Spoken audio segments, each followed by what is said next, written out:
Hey, good morning, fellas. The video this morning is about what happened last night, and I'm going to call it There is no shame for you as a man to ask for help. Now, I'm not talking about being needy as a man, I'm talking about asking for help when you need it. It's the 5th of February, a Monday morning. It's like 30 some degrees outside. It's sunny. Man, it doesn't matter about the weather. About 1:30 this morning, my phone just starts going off, and I keep it in another room. I read a couple of studies about having your phone near your head while you sleep is not such a good idea. So that's why the phone was in the other room. So I had to get up. And one of my friends up on the hill had a heart attack. And he had a heart attack on Friday. And he needed help yesterday, Sunday, because he's having problems moving around. And his nurse, or what do they call it, healthcare assistant or something like that. I don't think the ones that help you in the house doing the laundry and stuff like that. That's a maid to me. Hey, let me just get to the fucking point. And anyways, I went over there and I helped him clean himself up, and I got him into the bathroom, and he got to do some stuff like that. And he kept telling me how ashamed he was that he needed help. And I think that's probably one of the most terrible things society does to us as men. There are so many little things nowadays, especially from the feminists, that are designed to break men down. Not have them be fathers, not have them be leaders, not have them be all this kind of other stuff. And it's part of the shame.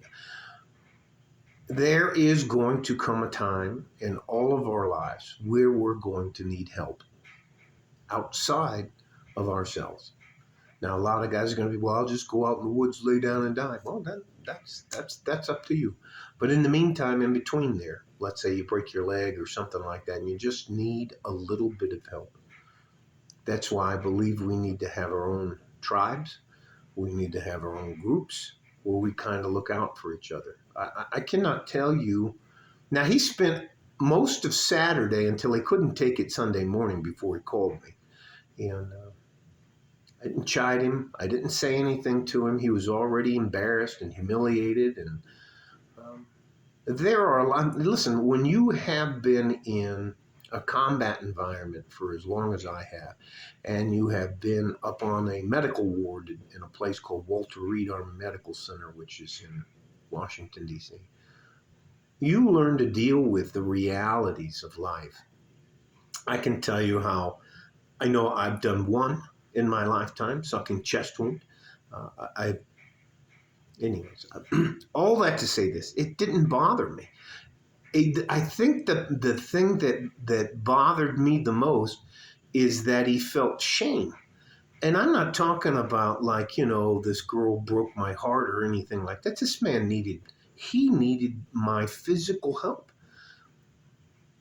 And he was shameful because he had to ask another man for help. And there's nothing wrong with that.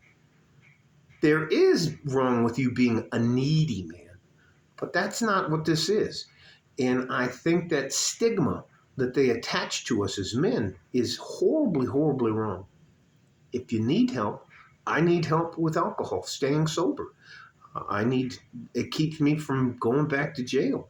I have my support group now. I have a sponsor I can call. And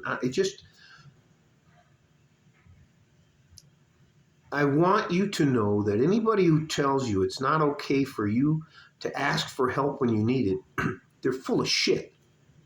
And you deserve as much compassion and empathy and understanding as everybody else outside of you and in our fucked up world wants that from you. So you're allowed to get to your breaking point. You're allowed to lose your shit every once in a while because your lives are so much more difficult than mine ever was. So do not feel shameful if you need help. And I'm asking you to consider at least putting 2 to 3 people in your life that you can depend on. All right? Stay safe and healthy. Take care of each other if you can, and if you can't, you have to take care of yourselves. You are my future. I'm going to do what I think I need to do to make sure you're okay.